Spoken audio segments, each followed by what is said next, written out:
PT Indonesia Kendaraan Terminal Tbk adalah anak usaha Pelindo II yang telah resmi IPO sejak pertengahan tahun lalu. Rekan Nastiti Lestari akan menyampaikan berbagai informasi untuk Anda. Silakan Nastiti. Baik Rudi, terima kasih.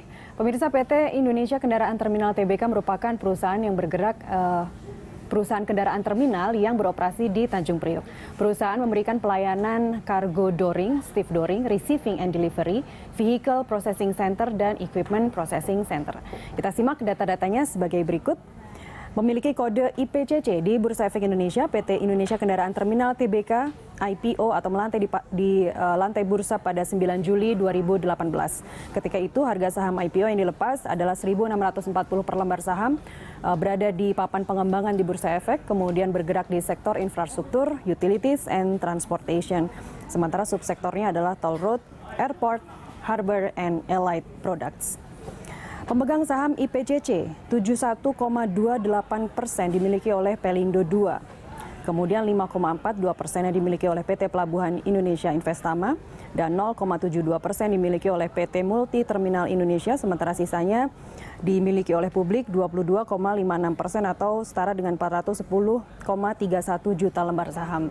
Jika kita cermati pergerakan harga saham IPCC pada tahun ini, pada bulan Januari harganya dilepas di 1.640 per lembar saham, kemudian terdepresiasi cukup dalam di harga 1.150 pada bulan Juni, sempat naik sedikit pada bulan berikutnya di bulan Juli seharga 1.300 per lembar saham, namun kemudian pada September, Oktober, dan terakhir per 7 November 2019 harganya berada di Rp755 per lembar saham. Demikian, Rudi, kembali ke Anda. Ya baik Nastiti, terima kasih informasinya Pak Sugeng. Kalau kita perhatikan informasi yang disampaikan sama Mbak Nastiti tadi ini kan sebetulnya bagi pelaku pasar ini sebetulnya agak khawatir gitu kan melihat saham IPCC ini. Di Januari itu masih di 1.600 ya. 1.600 sekarang itu sekitar 700-an. Nah, dan tentunya perusahaan tidak akan membiarkan itu kan. Sebetulnya. Nah, ini apa yang akan dilakukan? Ya, pertama kita siapkan fundamental dari perusahaan yang lebih baik lagi, Pak. Memang tantangannya tadi disebutkan adanya perang dagang Amerika sama Cina itu menyebabkan penurunan dari sektor alat-alat berat, sehingga itu agak menggerus dari pendapatan kita. Namun demikian sebetulnya valuasi dari perusahaan ini masih cukup bagus, Mas Rudi, karena memang kalau kita bandingkan dengan terminal yang sejenis yang di Namyong itu PI-nya kan sekitar 20 kali. Nah, di IKT ini PI-nya sudah 9 atau 10 kali. Kemudian kebijakan korporasi kita itu dividennya average sekitar 60%. 60%? Iya, itu kalau misalkan dengan harga tadi 750, yieldnya itu bisa 10-12% satu tahun.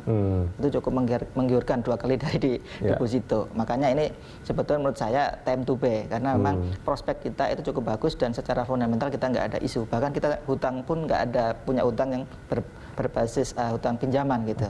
Ya, jadi ini kemungkinan kemarin karena aksi jual dari asing, terutama dari Malaysia dan Singapura, itu sangat besar-besaran, mereka menggunakan pasar reguler, tidak menggunakan nego, sehingga itu menggerus harga saham IPCC ini gitu. Itu hitung-hitungan dari harga sahamnya. Kalau sekarang saya nggak punya saham di Januari, ini mungkin waktunya pas untuk beli ya? Iya, exactly. Karena harganya memang sudah terdiskon cukup dalam ya? Tapi itu dia, misalkan sekarang tadi dikatakan bahwa kinerja keuangan juga terus diperbaiki. Tapi bagi masyarakat, sebetulnya kan seperti yang disampaikan sama Pak Sugeng tadi, bahwa kenapa kita terdepresiasi gitu ya, harga sahamnya, itu karena memang bisnis ini sangat bergantung pada apa yang terjadi di luar, gitu. Apa yang terjadi di global, perang dagang Amerika Tiongkok, dan itu juga akan sangat berpengaruh terhadap industri di dalam dan pada akhirnya sangat berpengaruh terhadap bisnisnya IPCC. Nah, ini kan sebetulnya di satu sisi masih menjadi tantangan kan, belum menunjukkan hal-hal yang betul-betul positif gitu. Nah ini tentu masyarakat juga masih akan agak khawatir. Kita beli dan kemungkinan akan mendapatkan dividen yang cukup menarik, tapi secara gain mungkin kita masih akan loss. Nah itu gimana? Ya, jadi kita juga lagi siapkan terkait fasilitas untuk beberapa bisnis baru ya, post stock yang kita harapkan bisa menambah dari pendapatan. Tapi di tahun 2019 itu kemarin kita juga sudah ada informasi rencananya pemerintah kan sudah mulai ada mob demop untuk perpindahan ibu kota yang baru di Penajam Pasir Utara. Itu juga prospek dari IPCC ini gitu. Terus di sisi lain dari sisi ekspor untuk mengimbangi penurunan alat berat tadi, ekspor untuk kendaraan ini kita masih percaya bahwa tahun-tahun ke depan masih lebih baik lagi gitu. Oke. Ya. Kalau dari IPCC sendiri sebetulnya apa sih yang paling diharapkan dari pemerintah untuk mendukung industri ini? Iya, jadi pertama kita meminta pemerintah untuk melakukan relaksasi ekspor untuk kendaraan ya, terutama yang dari kita ke Australia. Di Australia itu kan ada konsumsi atau penjualan mobil satu tahun itu 1,2 juta unit.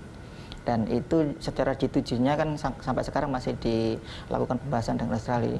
Nah, Australia itu dipenuhi dari Thailand untuk importnya mereka itu sekitar 30%, itu sekitar 400.000 unit.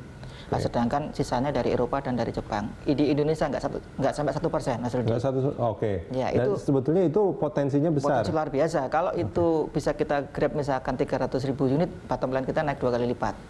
Nah, itu kebijakan yang mendorong pemerintah ekspor ke Australia juga lagi kita nantikan. Di samping kebijakan mengenai tax terkait otomotif itu lebih kompetitif lagi gitu. Karena kita bersaing dengan Thailand dalam konteks ini gitu. Apalagi sebetulnya Indonesia kalau hitung-hitungan lebih dekat ke Australia. Iya, exactly. Indonesia tinggal nyebrang dikit. Kalau Thailand kan lebih panjang, sehingga kosnya lebih banyak mestinya gitu. Dan kalau kosnya lebih banyak, pasti jadinya lebih mahal. Dan kalau Indonesia artinya sangat kompetitif harganya kan? Iya. Ya, kita dorong, kita siapkan infrastrukturnya, pelabuhannya kita siapkan, kemudian industri otomotifnya lebih kompetitif, ya kita bisa meningkatkan ekspor. Artinya gini, kalau seandainya pemerintah akhirnya melakukan itu, sebetulnya IPCC juga belum siap juga dong.